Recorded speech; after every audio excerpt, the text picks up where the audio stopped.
ta splendeur couvre ta maison. Tu es Dieu au-dessus de la terre et tu règnes dans tout l'univers. Tu nous ouvres les écluses des cieux. Tu répands sur nous ton vin nouveau. Tu nous ouvres les eaux de ta parole et tu fais resplendir ton Église. Tu es Dieu au-dessus de la terre. Ta splendeur couvre ta maison. Tu es Dieu au-dessus de la terre et tu règnes dans tout l'univers.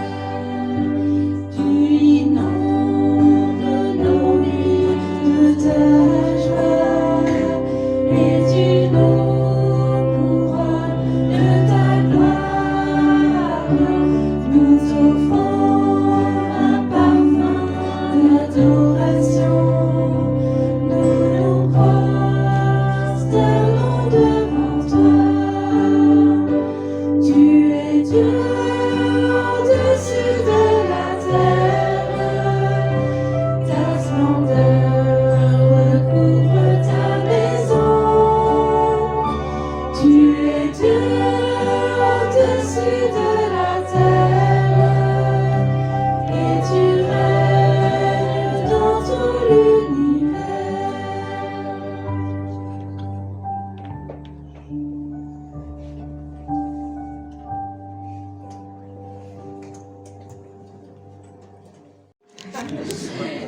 On va se mettre. Oui, d'accord. On se met Ça là. te gêne d'être en haut? Non. Alors, vous imaginez donc que nous sommes jeunes. On a remonté le temps d'une quarantaine d'années quand même. C'est pas rien, 40 ans. Alors, c'était l'époque où nous étions fiancés. Voilà. Dis-moi, raconte-moi un peu comment ça se passe avec ton stage d'éduc. Oh là là. Oh là là. Hier, c'était mercredi.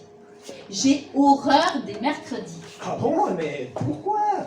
Pourtant, le mercredi, c'est le jour de congé des enfants.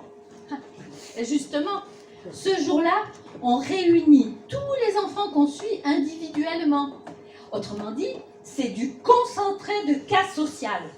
Ah, je te dis pas. Je te dis pas. Si tu les prends un par un, voilà. Ils sont charmants, passionnants, un vrai plaisir. Mais tu les mets ensemble. Et là, t'as de vrais petits monstres. Et c'est l'enfer pendant 3 heures. Franchement, je sais pas comment font les mamans qui en ont 3 ou 4 à la maison à longueur de journée. Mais tu m'épates. Tu sais voir en chacun de ces petits monstres un enfant charmant et passionnant. Non. Ah, tu sais, si tu m'avais vu hier, justement, j'avais complètement oublié là qu'il pouvait être charmant et passionnant. Je me suis fâchée contre un pauvre petit môme qui est déjà malmené chez lui. Ah, tu savais, je l'ai azoré propre en ordre. Alors, vraiment, ce pauvre gamin, je sais pas, mes nerfs ont lâché. J'ai complètement pété un câble. Et puis, je lui ai sorti toute ma colère, quoi. Je sais bien que j'aurais pas dû le faire, bien qu'il m'avait bien cherché. Mais quelle pédagogie! Vraiment, tu les sens et tu es vraiment faite pour la relation éducative. Arrête, je suis pas comme ça. Non, mais franchement, j'y comprends rien. Soit il se fiche de ma poire, ce qui est possible. Soit il est amoureux, et puis là alors il est bien pris. Soit, et c'est encore possible, c'est autre chose. et je comprends pas du tout. Ce regard-là, sur moi, c'est pas humain. Alors, maintenant, à vous de réagir. Comment est-ce que Daniel voyait, je mets au passé, sa fiancée? Comment est-ce qu'il la voyait? Les enfants, vous pouvez aussi participer. À travers lui. Ah, à travers lui. Ah, ah. Qu'est-ce que vous pensez, les enfants? Ils la voyaient comment, sa fiancée? Qu'est-ce qu'ils voyaient le mieux chez elle? Ses qualités. Ses qualités. Ses qualités. Ouais, tout à fait. Alors, deuxième sketch. Mais salut Chiara! Ah, depuis le temps qu'on ne s'est pas vu, dis donc. Oh là là, ça date, hein. Et puis, toujours à la coloc chez Bertille? Ben oui, en fait, on est toujours 3, on t'a remplacé. Oh, vous m'avez remplacé vite. Ben oui, et heureusement parce que payer le loyer que à 2, c'était un peu dur. Hein. Et ça se passe bien? Ah ben ouais, super bien. Ah. Et elle supporte que tu te lèves aux aurores tous les matins, même le dimanche, et que tu chantes sous la douche, et que tu laisses traîner toujours systématiquement tes petites cuillères au fond du lavabo. Et j'allais oublier, elle supporte ton horrible parfum. Et encore que tu mettes ton gros anorak qui prend toute la place au porte-manteau. Et encore, quand tu cuisines, cette odeur de curry infecte qui gagne toute la maison. Tout ça, elle supporte? Bah oui, et bah d'ailleurs j'y vais parce que elle m'attend parce que je vais faire un super bon curry, on a invité plein de monde. Oh, mais cette fille, elle m'énerve. Vous avez vu comme elle est maniérée? Ah non, mais c'est pas possible. C'est vite vu, je peux ni la voir, ni la sentir.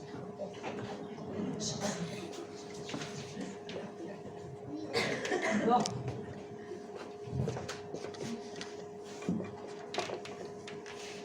Alors, la question, bien sûr, parce que on veut voir si vous avez bien entendu.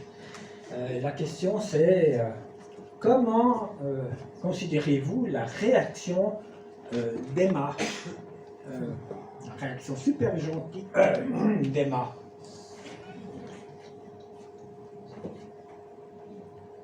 Petite idée? Hein? Pas bien cette réaction, hein? Comment tu penses que les filles sont Pas gentille. Ouais. Qu'est-ce qu'elle lui a dit? Elle lui a dit des méchancetés.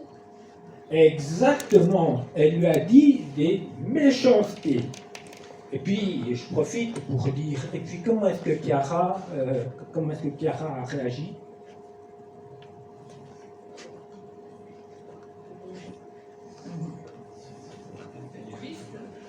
Oui, elle est triste. Il me reste quelques minutes là, avant d'aller faire du shopping avec mes copines. Je vais me mettre... je vais lire ma Bible, j'ai un peu de retard là. Alors je vais lire ma Bible. Ouais. Bon. Ah oui, on dit qu'il faut prier avant de lire la Bible. C'est recommandé, hein, un pasteur. Alors je vais prier. Seigneur, merci pour mes amis. Merci de ce qu'elles ne sont pas toutes comme cette Chiara là, avec qui je peux rigoler au moins. Bonjour Emma, tu m'as invoqué? Seigneur, c'est toi? Oui, c'est assez rare que tu me parles vraiment. Et est-ce que tu sembles disposé à écouter? As-tu envie que je te parle? Oui. Acceptes-tu de te poser quelques questions quant à tes relations avec tes amis? Oh, bah oui, pourquoi pas? Ça faisait longtemps que tu n'avais pas revu Chiara. Tu as commencé à t'intéresser à la vie dans ton ancienne coloc. C'était bien parti. Mais qu'est-ce qui t'a fait partir en vrille sur tous ces reproches à Chiara? Tu as vu comment elle s'est sentie accablée? Elle n'a pas cherché à se défendre et à t'en envoyer plein la figure. Pourtant, réfléchis bien.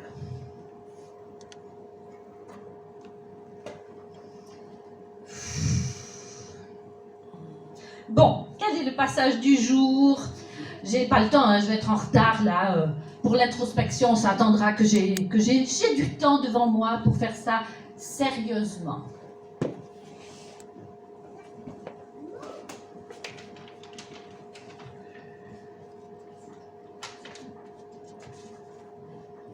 Tu dois poser des questions. Tu dois poser des questions. Ah ben évidemment, on doit poser des questions. Ah mais ça c'est pas tes feuilles à toi, c'est les miennes.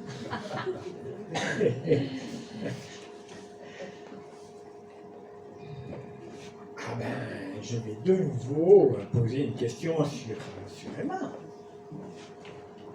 Alors, sa réaction, ses réactions, plutôt bien, moins bien, la conversation qu'elle a avec Dieu, comment ça se passe d'après vous? Ouais, elle n'a pas tellement envie d'être remise en question, elle n'a pas tellement envie de peut-être se dire qu'elle a poussé le bouchon un peu trop loin. Et pourtant, si Dieu ne le fait pas, mais alors qui va le faire? Et puis, escamoter, quand on sent quelque chose, qu'est-ce que Chiara fait, Emma fait, quand Dieu vraiment met le doigt sur quelque chose?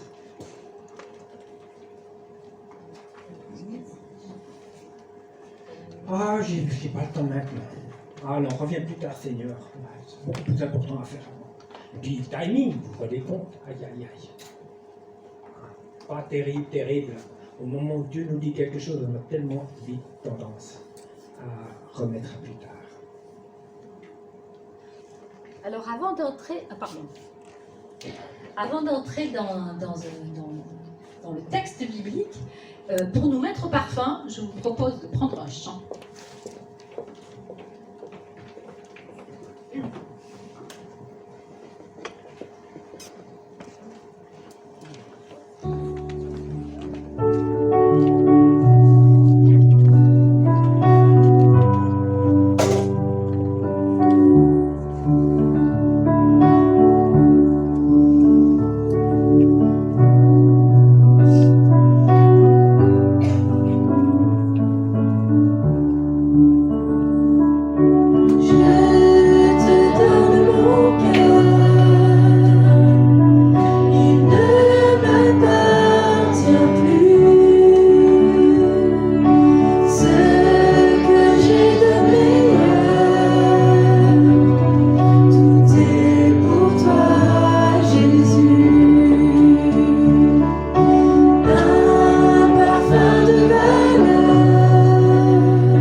Tout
Grâce à toi, Dorian. Donc le pasteur m'a demandé deux choses, de vous parler de mon témoignage et de pourquoi je veux devenir membre de l'Église. Donc je vais commencer par mon témoignage.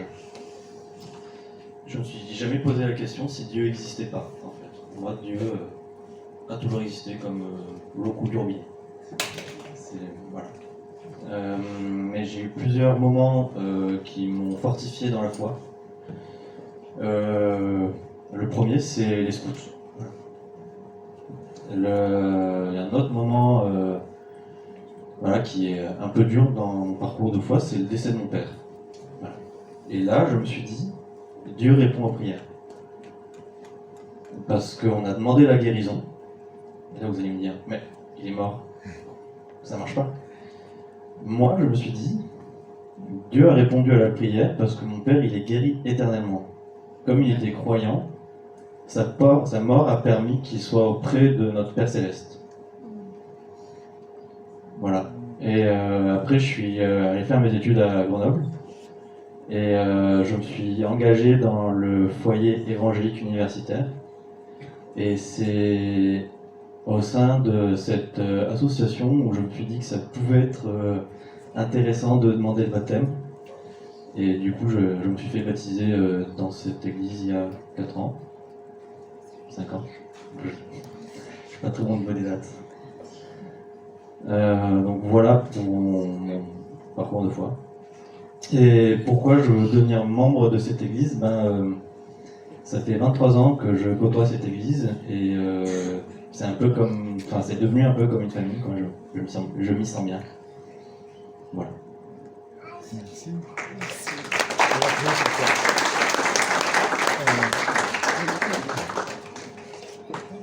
On va prier pour toi.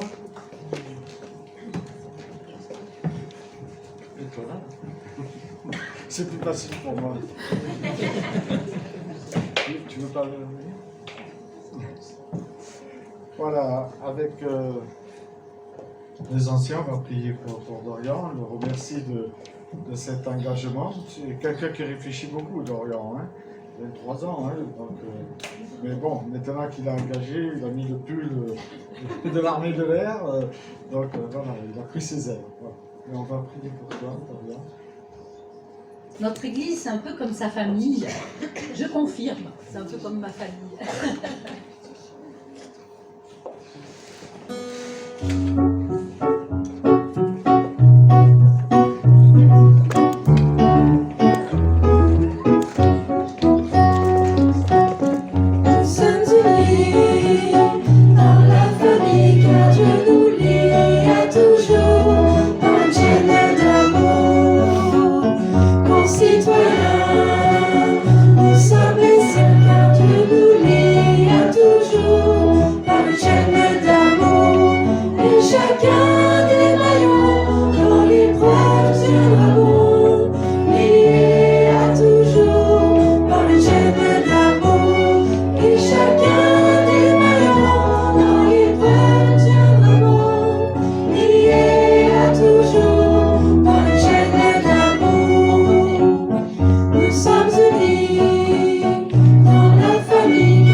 Regard de Simon. Mais c'est pas vrai. Ma maison est une vraie passoire. On y entre comme dans un moulin. Mon portier a commis une grave erreur professionnelle en laissant entrer cette femme pécheresse. Maintenant, les autres pharisiens vont croire que je mange avec les gens de mauvaise vie la honte. Et voilà que non seulement elle est dans ma maison, mais elle s'approche des convives et fait tout un cinéma. Elle perturbe le repas en pleurant et volontairement fait tomber ses larmes sur les pieds de Jésus, mon invité principal. Horreur!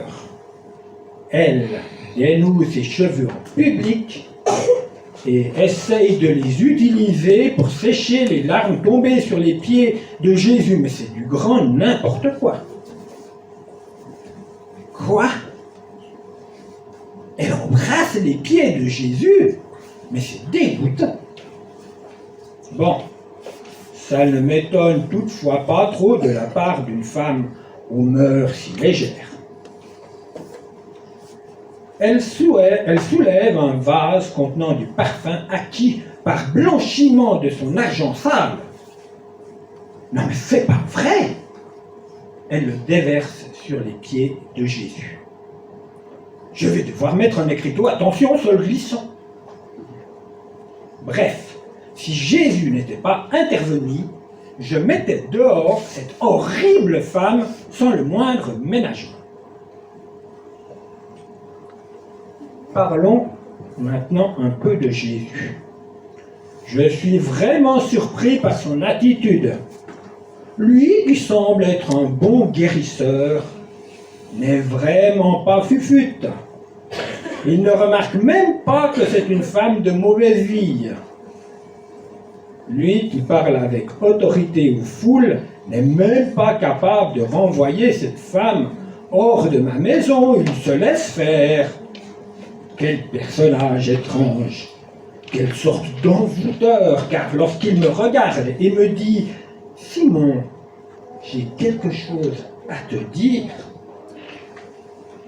avec son regard, je ne peux que répondre « Maître, parle ». Et à la fin de l'histoire, je ne peux qu'arriver à la même conclusion que lui. Après, je vous dis pas. Il m'en a envoyé plein la face. Il a systématiquement relevé tous mes manquements en me comparant systématiquement à cette femme pécheresse. Pour lui, c'était elle, la gentille, et moi, le méchant. Le pompon, c'est quand Jésus s'est pris pour Dieu en pardonnant les péchés. Blasphème! Cet homme-là, je ne l'inviterai jamais plus. Alors maintenant, le regard de la femme. Alors, il y a un mot pour résumer le tout. Un mot pour résumer le tout, c'est baisser. Son regard, il est baissé. Il est vers le bas. Je l'imagine essayant de passer inaperçue quand elle se glisse chez Simon avec son précieux cadeau. Après tout, elle n'était pas invitée. Donc, je ne sais pas si vous êtes comme moi, mais quand on ne veut pas se faire remarquer, on n'a pas tendance à lever la tête et à regarder les gens. On a tendance à marcher. Donc, je l'imagine comme ça. Elle n'ose pas lever les yeux. Qu'est-ce qu'elle voyait de sa place? Alors là, j'aurais besoin de deux volontaires. D'abord, un garçon. Un garçon qui sait comment on mangeait du temps des Romains, qui a vu Astérix et qui sait comment on mangeait du temps des Romains. Il y en a qui savent ça? Oui, bien. Avec les mains. Avec les mains. Et quelle position ils avaient? Tu veux te mettre sur l'estrade dans la position qu'ils avaient pour manger? Ouais, vas-y. Non, plus encore. Ils étaient presque couchés. Tu peux mettre les pieds sur l'estrade. Voilà. Et puis, tu t'appuies sur ta main. Et puis, voilà. Et puis, tu peux manger de l'autre côté. Là, on imagine une table basse. Tu prends de la nourriture, tu fais semblant. Et voilà. C'était un peu comme ça pour les Romains. Tu peux même faire comme ça. Il y a Daniel qui... Oh, est-ce que c'est agréable? Il a encore plus remonté le temps que 40 ans. Hein. Il est du temps de chez les Romains. Alors, maintenant, Tu restes là, c'est très bien. Il va me falloir une fille. On va pas abîmer la jolie décoration de Pascal. Il me faut une fille qui se tienne. Alors, tu vas mettre tes pieds un peu pliés vers l'arrière, tout en étant, voilà, comme ça. Alors, il me faut une fille qui vienne se mettre derrière, au pied de Jésus, qui est représenté par notre ami Benjamin. Une fille qui veut montrer comment elle se tenait derrière. Il n'y a pas de fille. Oh, mais que si, qu'il y a des filles, non? Il n'y a pas de filles, elles sont cachées. Ah, mais il y en a une. Elle a peut-être pas envie de venir, t'as pas envie de venir? Non. Alors, on va dire on va prendre un petit garçon, alors. On va prendre un petit garçon qui joue le rôle de cette femme. Il y a un petit garçon qui veut venir? Est-ce que tu peux être plus vite parce que... Ah oui, t'en as marre, hein? Ah ouais, allez, alors, je vais faire la fille. Donc, je me mets ici. Alors, tu fais la fille? Bon. Alors, voilà. Voilà comment elle se tenait pour pouvoir être derrière et au pied en même temps. Il fallait qu'elle soit en décalé, et voilà, et au pied. Et de cette place-là, pouvez-vous me dire qu'est-ce qu'elle regarde? Qu'est-ce qu'elle voit? Qu'est-ce qu'elle voit? C'est quoi son premier? Benjamin. Oui, vas-y. Qu'est-ce qu'elle voit? Voilà. Elle voit les pieds. Et comme diraient les scientifiques, CQFD, on sait qu'elle ne voit que les pieds de Jésus parce que ses larmes tombent sur les pieds. Elle ne peut pas regarder ailleurs. Les larmes ne peuvent pas tomber ailleurs que là où elle regarde. Hein? Vous avez déjà vu, vous, vos larmes tomber ailleurs que là où on regarde? Voilà, c'est bon, tu peux y aller. Vous pouvez y aller tous les deux. Voilà. Elle pleure et ses larmes tombent sur les pieds de Jésus. Le regard de Jésus maintenant. Jésus s'est laissé inviter par le pharisien. En acceptant son invitation, il montre qu'il le considère. On ne mangeait pas avec n'importe qui à l'époque.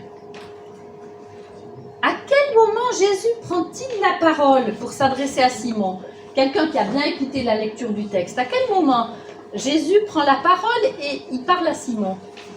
C'est un peu comme dans le sketch. Hein? À quel moment? Oui?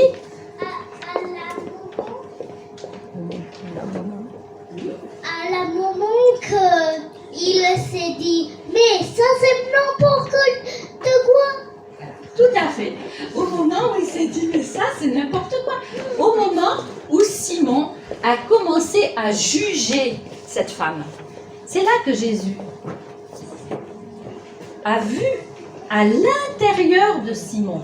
Cette fois-ci, hein, c'est un jeu de regard, ce texte. Il y a qui regarde qui. Et là, c'est Jésus qui regarde à l'intérieur de Simon. Il a comme entendu ce que disait Simon à l'intérieur de lui-même. Il a entendu ce que Simon pensait de lui aussi, hein, et de cette femme. Il a vu son mépris. Il aurait pu directement se lever et quitter cette pièce fâché en disant « Non mais, lui aussi, hein, il aurait pu dire « Non mais c'est n'importe quoi. Ce Simon-là, il me reçoit, il considère que je ne suis même pas un prophète. Moi je m'en vais, je quitte cette maison. Hein. » Non. Avec beaucoup de délicatesse et de respect, il veut inviter celui qui vient de l'insulter quand même, intérieurement, à regarder autrement. Il ne s'impose pas. Il demande la permission de parler. Jésus est un bon maître. Il veut emmener Simon à découvrir et comprendre par lui-même. Jésus garde un regard positif, encourageant sur Simon. « Tu as bien jugé », qu'il lui dit. Quand il raconte sa petite histoire et puis qu'il donne la réponse. À partir de là, il cesse de regarder Simon. Il ne veut pas l'accabler par un regard de réprobation, de reproche. C'est la femme qu'il va regarder et inviter Simon à la regarder d'un regard nouveau. Il l'invite à prendre modèle sur l'amour que cette femme a montré. Les gestes d'amour sont aussi à sa portée. Ses habitudes, sa tradition dont il était si fier, lui enseignaient déjà ce qu'il fallait faire pour montrer son amour. Jésus ne fait que redire à Simon ce qu'il a vu chez cette femme et chez lui, ce qu'elle a fait et qu'il aurait pu faire. Jésus en reste aux faits. Il n'enferme pas Simon dans des jugements. Il lui dit pas « Tu es mal élevé, tu es un malpoli, tu es méchant, tu désobéis à la loi. » Jésus ne dit pas que la femme n'a pas péché. Il garde un regard juste, mais il la déclare pardonnée de ses nombreux péchés. Et ça, il l'annonce d'abord à Simon, en disant « Celui qui a pardonné peu aime peu », Jésus revient sur sa petite histoire, même si tout le monde sait que c'est Simon qui aime bien peu et qui a montré peu d'amour dans cette histoire. Il ne dit pas « Simon, demande pardon, allez, je te regarde ». Il invite Simon à se regarder et à comprendre ce que aimer Jésus veut dire. Ce n'est qu'après que Jésus déclare à la femme « Tes péchés sont pardonnés ». Ce coup-là, il ne parle pas des nombreux péchés, comme si ça n'avait pas d'importance. On est pardonné ou on ne l'est pas. Peu importe finalement le nombre. Comme pour Simon, Jésus voit au fond du cœur des invités qui parlent en eux-mêmes. Et il en remet une couche, comme pour répondre à ce qu'il a entendu dans le cœur des invités. Il regarde à nouveau la femme et il lui dit « Ta foi t'a sauvée, va en paix. » En fait, il la libère deux fois. Il la libère de ses péchés et du poids de ses remords. La paix, ça ne va pas avec le remords et le tourment des péchés, des remords. Alors, je vous invite à entrer dans la peau de cette femme en chantant « Pardonnez ».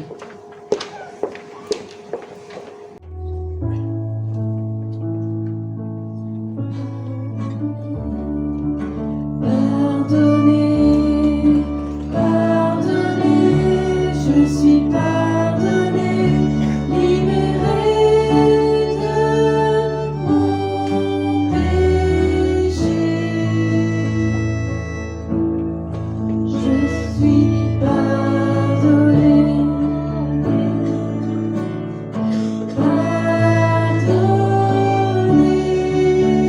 libérée de mon péché.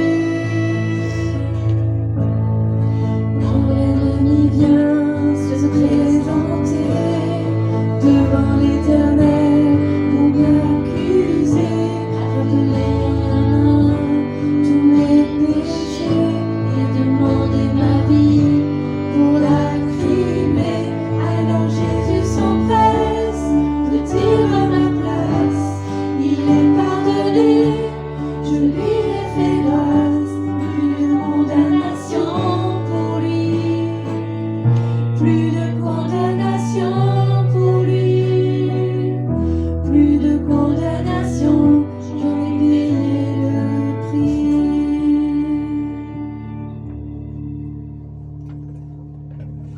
Excusez-moi, ce chant est peu connu, mais je le trouvais trop beau.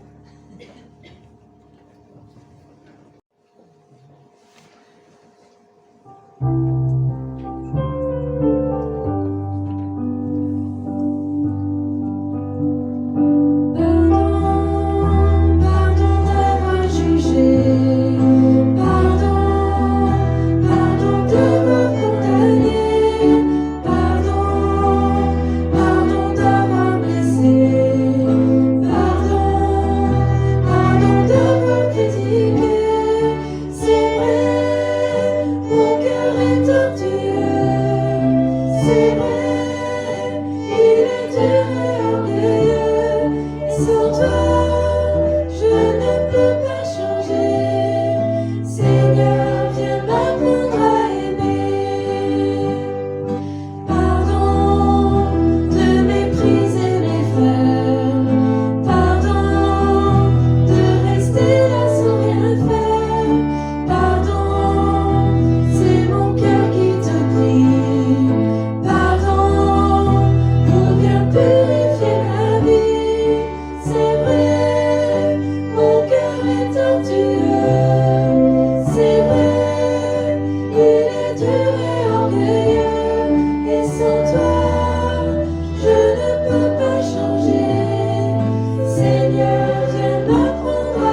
trop dur et orgueilleux, mais par toi, nous serons transformés. Seigneur, établis l'unité. C'est vrai, mais toi tu as payé.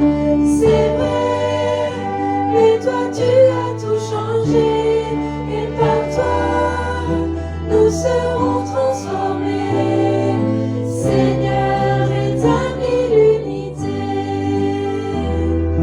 Seigneur, nous voulons l'unité. Seigneur, nous voulons l'unité.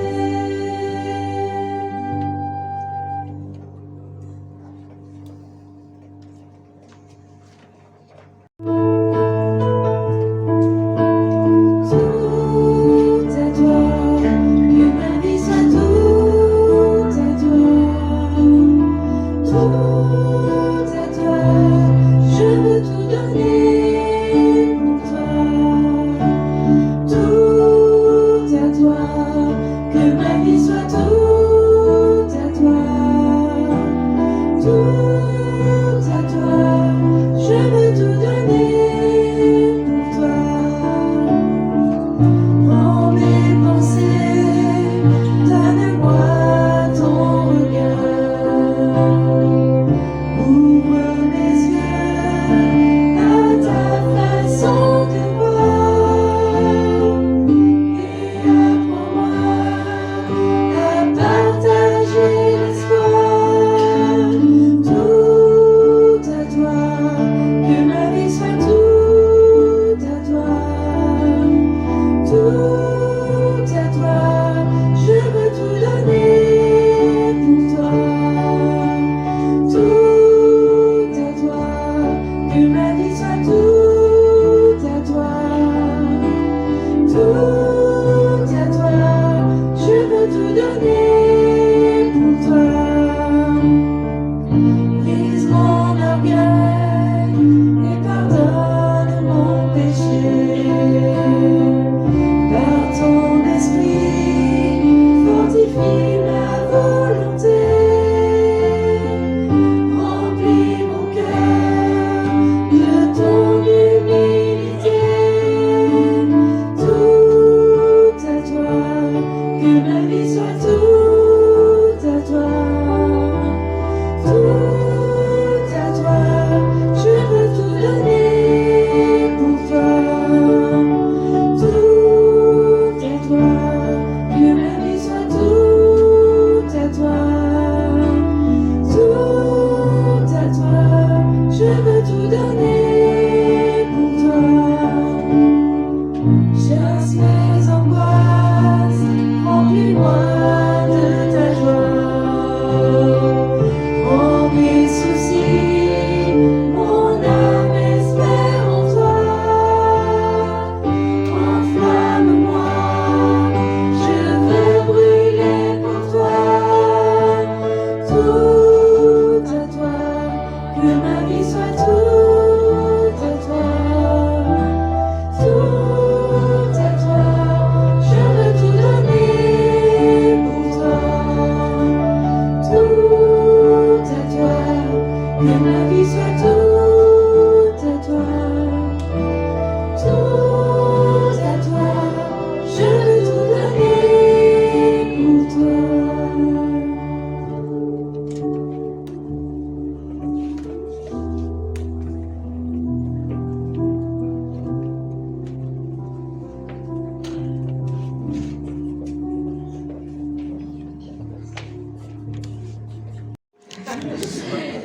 On va se mettre. Oui, d'accord. On se met Ça là. te gêne d'être en haut? Non. Alors, vous imaginez donc que nous sommes jeunes. On a remonté le temps d'une quarantaine d'années quand même. Hein. C'est pas rien, 40 ans. Alors, c'était l'époque où nous étions fiancés. Voilà. Dis-moi, raconte-moi un peu comment ça se passe avec ton stage d'éduc. Oh là là. Oh là là. Hier, c'était mercredi. J'ai horreur des mercredis. Ah bon, mais pourquoi? Pourtant, le mercredi, c'est le jour de congé des enfants. Et justement, ce jour-là, on réunit tous les enfants qu'on suit individuellement. Autrement dit, c'est du concentré de cas social. Ah, je te dis pas.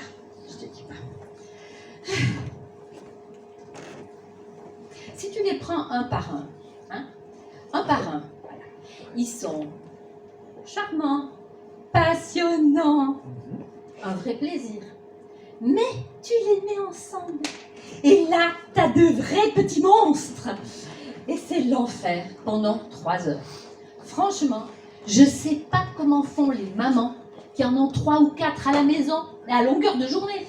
Mais tu m'épates, tu sais voir en chacun de ces petits monstres un enfant charmant et passionnant. Non.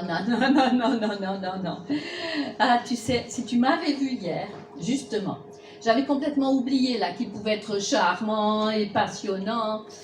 Je me suis fâchée contre un pauvre petit môme qui est déjà malmené chez lui. Ah, tu savais, je l'ai azoré propre en ordre. Alors, vraiment, ce pauvre gamin, je sais pas, mes nerfs ont lâché. J'ai complètement pété un câble. Et puis, je lui ai sorti toute ma colère, quoi. Je sais bien que j'aurais pas dû le faire, bien qu'il m'avait bien cherché. Mais quelle pédagogie!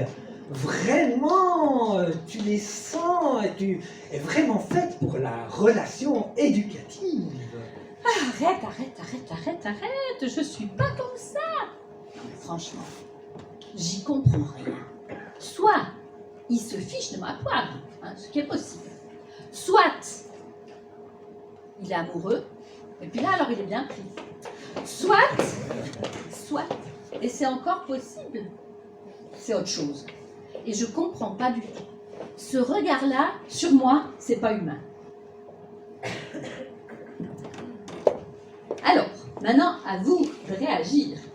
Comment est-ce que Daniel voyait, je mets au passé, sa fiancée? Comment est-ce qu'il la voyait? Les enfants, vous pouvez aussi participer. À travers lui. Ah, à travers lui. Ah. Qu'est-ce que vous pensez, les enfants? Ils la voyaient comment, sa fiancée? Qu'est-ce qu'ils voyaient le mieux chez elle? Ses qualités. Ouais, tout à fait.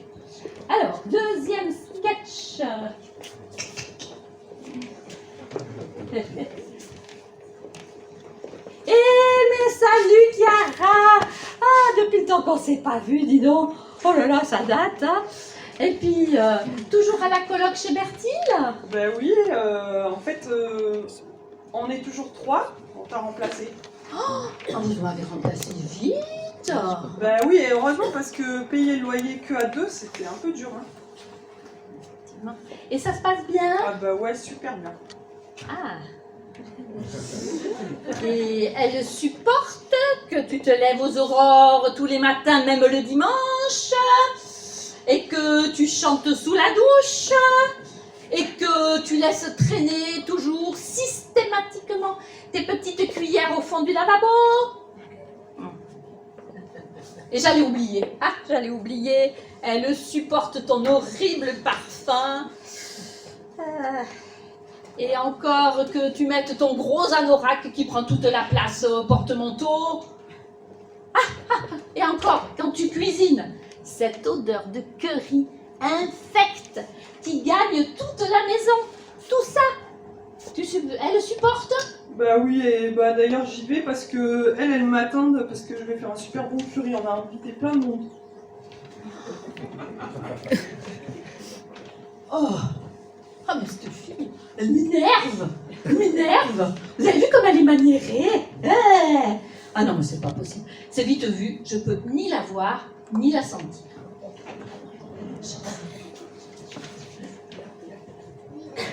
Bon.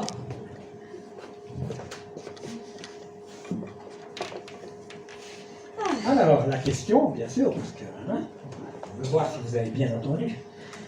La question, c'est comment considérez-vous la réaction d'Emma Réaction super gentille d'Emma.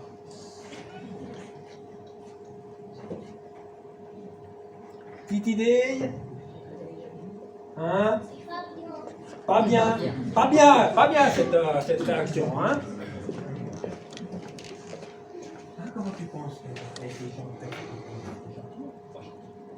Pas gentil. Ouais. Qu'est-ce qu'elle lui a dit?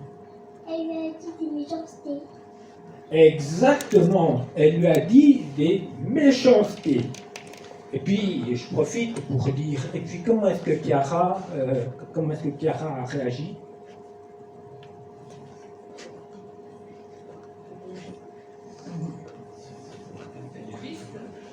Oui, elle est triste.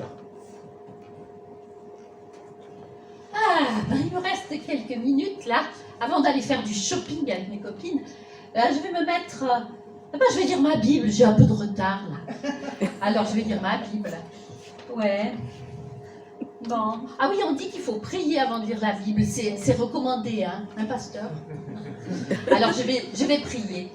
Seigneur, merci. Merci pour mes amis. Merci de ce qu'elles ne sont pas toutes comme cette Chiara là, avec qui je peux rigoler au moins. Bonjour Emma, tu m'as invoqué? Seigneur, c'est toi? Oui, c'est assez rare que tu me parles vraiment. Et est-ce que tu sembles disposé à écouter? As-tu envie que je te parle? Oui. Acceptes-tu de te poser quelques questions quant à tes relations avec tes amis? Oh bah oui, pourquoi pas? Ça faisait longtemps que tu n'avais pas revu Chiara. Tu as commencé à t'intéresser à la vie dans ton ancienne coloc. C'était bien parti. Mais qu'est-ce qui t'a fait partir en vrille sur tous ces reproches à Chiara? Tu as vu comment elle s'est sentie accablée? Elle n'a pas cherché à se défendre et à t'en envoyer plein la figure. Pourtant, réfléchis bien.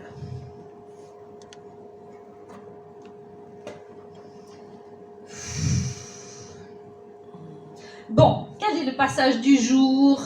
J'ai pas le temps, hein, je vais être en retard là. Pour l'introspection, ça attendra que j'ai du temps devant moi pour faire ça sérieusement.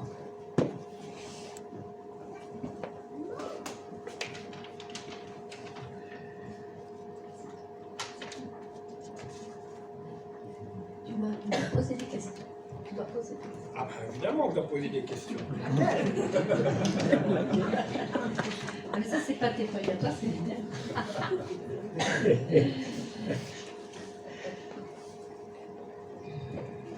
Ah ben, je vais de nouveau poser une question sur Emma. Alors, sa réaction, ses réactions, plutôt bien, moins bien, la conversation qu'elle a avec Dieu, comment ça se passe d'après vous?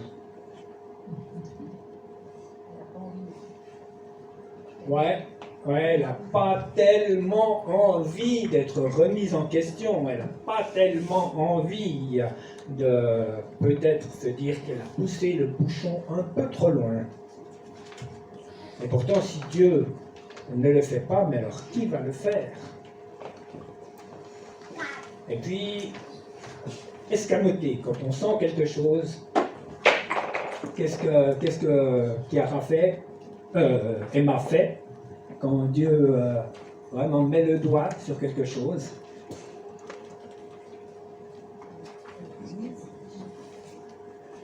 Ah, j'ai pas le temps maintenant. Ah non, reviens plus tard, Seigneur. C'est beaucoup plus important à faire avant. Et puis, le timing, vous vous rendez compte? Aïe, aïe, aïe. Pas terrible, terrible.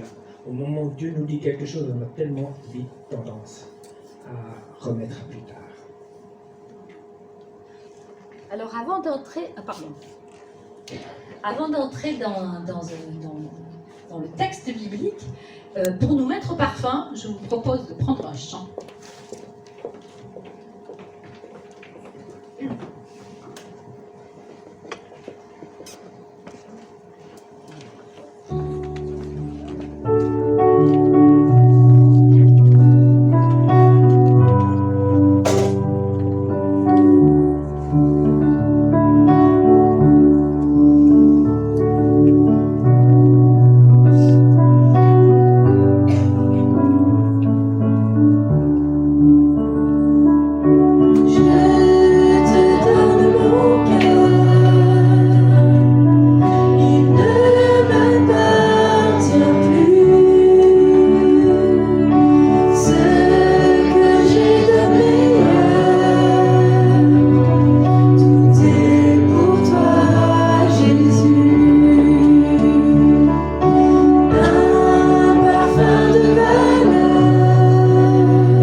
Il faut tout de suite les mettre au boulot.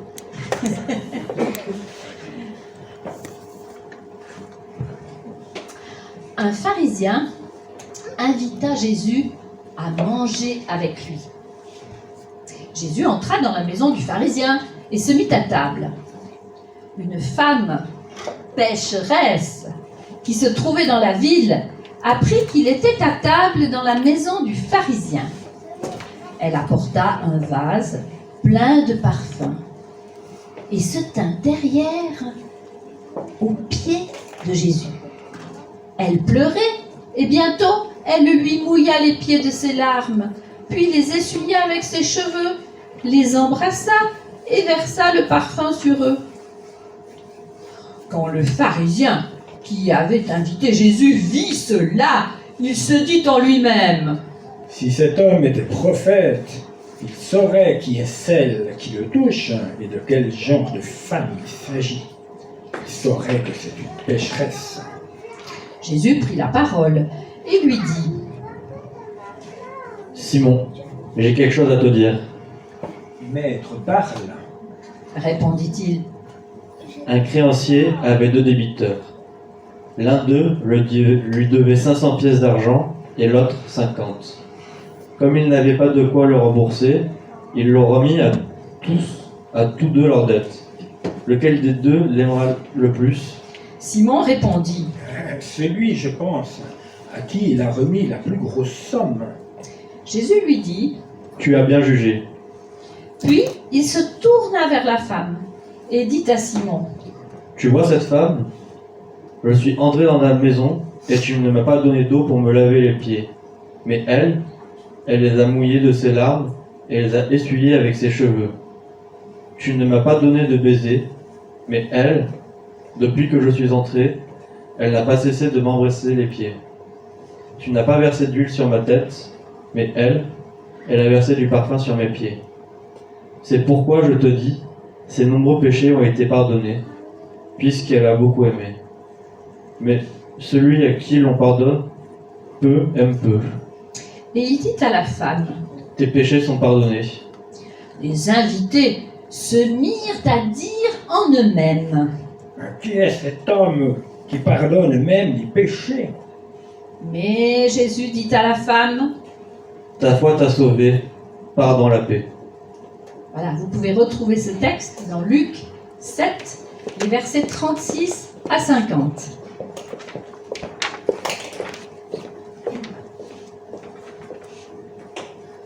Regard de Simon. Mais c'est pas vrai. Ma maison est une vraie passoire. On y entre comme dans un moulin. Mon portier a commis une grave erreur professionnelle en laissant entrer cette femme pécheresse. Maintenant, les autres pharisiens vont croire que je mange avec les gens de mauvaise vie. La honte. Et voilà que non seulement elle est dans ma maison, mais elle s'approche des convives et fait tout un cinéma. Elle perturbe le repas en pleurant et volontairement fait tomber ses larmes sur les pieds de Jésus, mon invité principal. Horreur! Elle dénoue ses cheveux en public et essaye de les utiliser pour sécher les larmes tombées sur les pieds de Jésus. Mais c'est du grand n'importe quoi. Quoi? Elle embrasse les pieds de Jésus? Mais c'est dégoûtant. Bon, ça ne m'étonne toutefois pas trop de la part d'une femme aux mœurs si légères. Elle soulève un vase contenant du parfum acquis par blanchiment de son argent sale. Non mais c'est pas vrai! Elle le déverse sur les pieds de Jésus. Je vais devoir mettre un écriteau, attention, seul glissant. Bref, si Jésus n'était pas intervenu, je mettais dehors cette horrible femme sans le moindre ménagement. Parlons maintenant un peu de Jésus. Je suis vraiment surpris par son attitude. Lui qui semble être un bon guérisseur n'est vraiment pas fufute. Il ne remarque même pas que c'est une femme de mauvaise vie.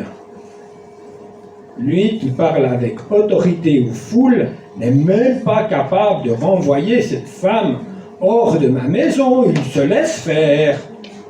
Quel personnage étrange, quelle sorte d'envoûteur, car lorsqu'il me regarde et me dit « Simon, j'ai quelque chose à te dire »,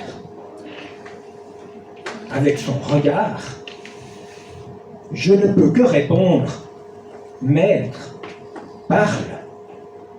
Et à la fin de l'histoire, je ne peux qu'arriver à la même conclusion que lui. Après, je vous dis pas. Il m'en a envoyé plein la face. Il a systématiquement relevé tous mes manquements en me comparant systématiquement à cette femme pécheresse. Pour lui, c'était elle, la gentille, et moi, le méchant. Le pompon, c'est quand Jésus s'est pris pour Dieu en pardonnant les péchés. Blasphème! Cet homme-là, je ne l'inviterai jamais plus.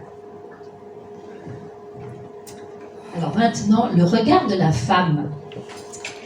Alors, il y a un mot pour résumer le tout. Un mot pour résumer le tout, c'est baisser. Son regard, il est baissé. Il est vers le bas. Je l'imagine essayant de passer inaperçue quand elle se glisse chez Simon avec son précieux cadeau. Après tout, elle n'était pas invitée. Donc, je ne sais pas si vous êtes comme moi, mais quand on ne veut pas se faire remarquer, on n'a pas tendance à lever la tête et à regarder les gens. On a tendance à marcher. Donc, je l'imagine comme ça. Elle n'ose pas lever les yeux. Qu'est-ce qu'elle voyait de sa place? Alors là, j'aurais besoin de 2 volontaires. D'abord, un garçon. Un garçon qui sait comment on mangeait du temps des Romains, qui a vu Astérix et qui sait comment on mangeait du temps des Romains. Il y en a qui savent ça? Oui, bien. Avec les mains. Avec les mains. Et quelle position ils avaient? Tu veux te mettre sur l'estrade dans la position qu'ils avaient pour manger? Ouais, vas-y. Non, plus encore. Ils étaient presque couchés. Tu peux mettre les pieds sur l'estrade. Voilà. Et puis, tu t'appuies sur ta main. Et puis, voilà. Et puis, tu peux manger de l'autre côté. Là, on imagine une table basse. Tu prends de la nourriture, tu fais semblant. Et voilà. C'était un peu comme ça pour les Romains. Faire comme ça, tu vois. Tu peux même faire comme ça. Il y a Daniel qui... Oh, c'est agréable. Il a encore plus remonté le temps que 40 ans. Hein, là. Il est du temps de chez les Romains. Alors, maintenant, tu restes là, c'est très bien. Il va me falloir une fille. On ne va pas abîmer la jolie décoration de Pascal. Il me faut une fille qui se tienne. Alors, tu vas mettre tes pieds un peu pliés vers l'arrière. Tout en étant, voilà, comme ça. Voilà, comme ça. Alors, il me faut une fille qui vienne se mettre derrière, au pied de Jésus, qui est représenté par notre ami Benjamin. Une fille qui veut montrer comment elle se tenait derrière. Il n'y a pas de fille. Oh, mais que si, qu'il y a des filles, non? Il n'y a pas de filles, elles sont cachées. Ah, mais il y en a une. Elle a peut-être pas envie de venir. T'as pas envie de venir? Non. Alors, on va dire on va prendre un petit garçon alors. On va prendre un petit garçon qui joue le rôle de cette femme. Il y a un petit garçon qui veut venir? Est-ce que tu peux être plus vite parce que... Ah oui, t'en as marre, hein? Ah ouais, allez. Alors, je vais faire la fille. Donc, je me mets ici. Alors, tu fais la fille? Bon. Alors, voilà. Voilà comment elle se tenait pour pouvoir être derrière et au pied en même temps. Il fallait qu'elle soit en décalé et voilà, et au pied. Et de cette place-là, pouvez-vous me dire qu'est-ce qu'elle regarde? Qu'est-ce qu'elle voit? Qu'est-ce qu'elle voit? C'est quoi son premier? Benjamin. Oui, vas-y. Qu'est-ce qu'elle voit? Voilà. Elle voit les pieds. Et comme diraient les scientifiques, CQFD, on sait qu'elle ne voit que les pieds de Jésus parce que ses larmes tombent sur les pieds. Elle ne peut pas regarder ailleurs. Les larmes ne peuvent pas tomber ailleurs que là où elle regarde. Hein? Vous avez déjà vu, vous, vos larmes tomber ailleurs que là où on regarde? Voilà, c'est bon, tu peux y aller. Vous pouvez y aller tous les deux. Voilà. Elle pleure et ses larmes tombent sur les pieds de Jésus. Le regard de Jésus maintenant. Jésus s'est laissé inviter par le pharisien. En acceptant son invitation, il montre qu'il le considère. On ne mangeait pas avec n'importe qui à l'époque. À quel moment Jésus prend-il la parole pour s'adresser à Simon? Quelqu'un qui a bien écouté la lecture du texte. À quel moment Jésus prend la parole et il parle à Simon? C'est un peu comme dans le sketch. Hein? À quel moment? Oui?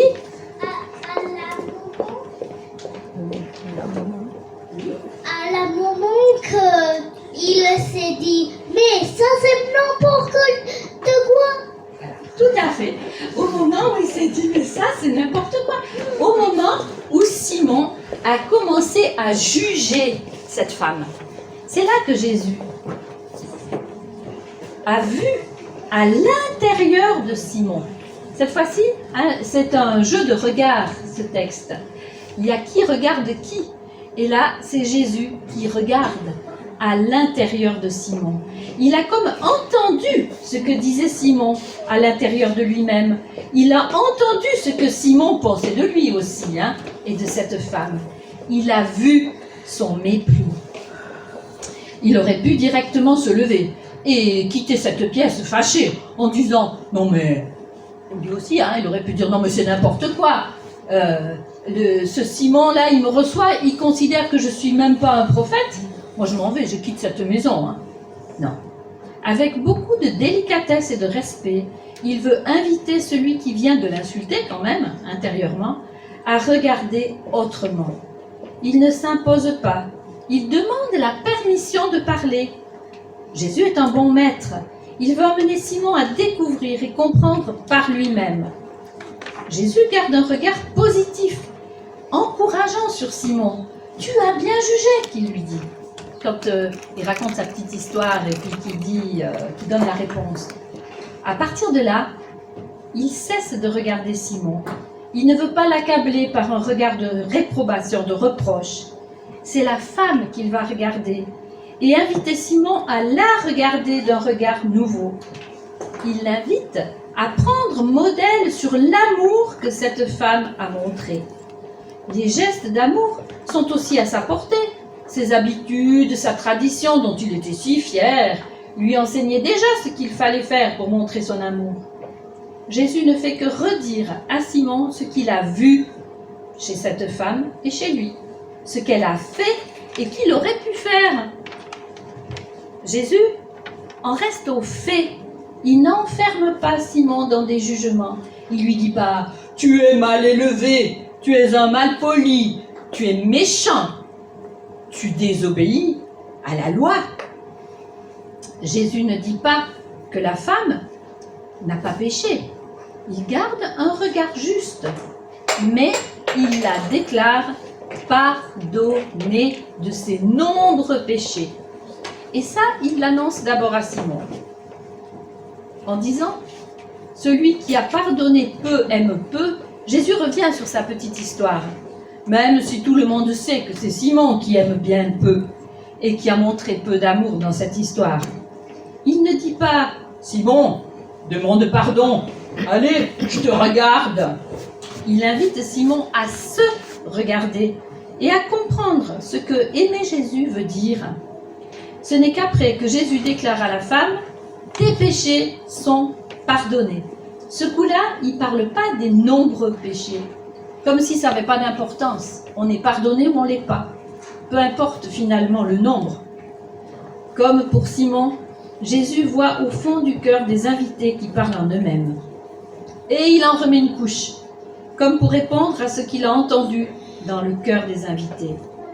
Il regarde à nouveau la femme et il lui dit « Ta foi t'a sauvée, va en paix. » En fait, il la libère deux fois. Il la libère de ses péchés et du poids de ses remords. La paix, ça ne va pas avec le remords et le tourment des péchés, hein, et des remords. Alors, je vous invite à entrer dans la peau de cette femme en chantant « Pardonnez ».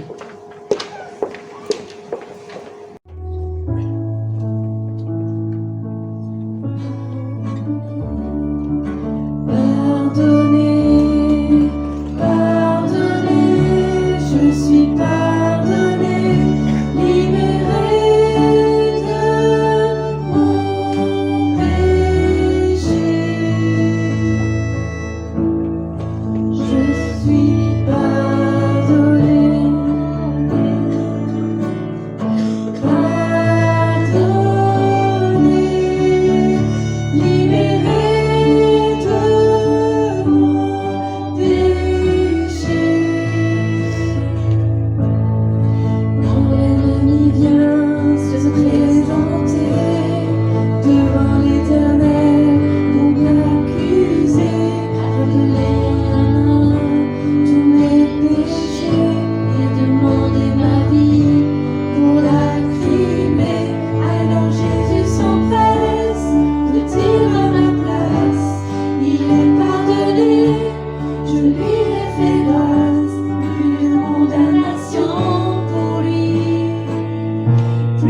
condamnation pour lui, plus de condamnation, j'en ai payé le prix.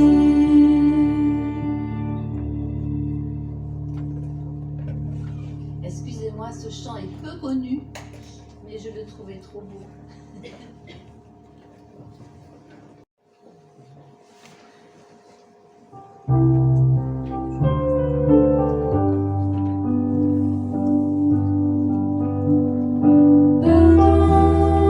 Pardon d'avoir jugé, pardon d'avoir condamné, pardon d'avoir blessé, pardon d'avoir critiqué.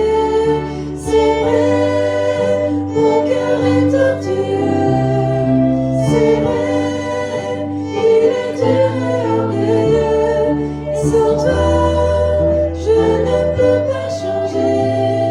Seigneur, viens m'apprendre à aimer. Pardon de mépriser mes frères.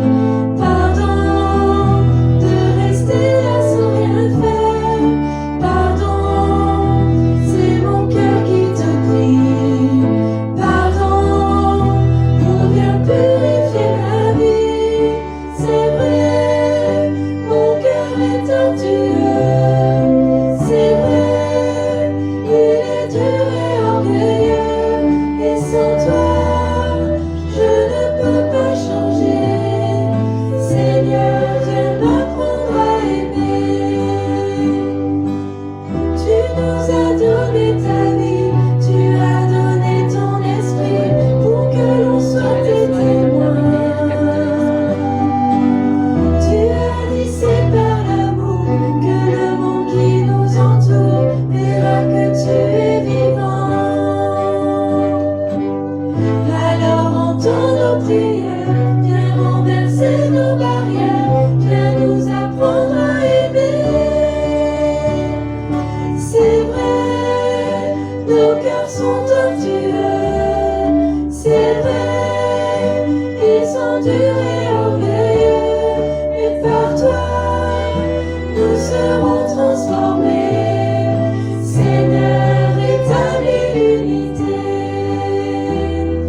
C'est vrai, mais toi tu as payé. C'est vrai, mais toi tu as tout changé. Et par toi, nous serons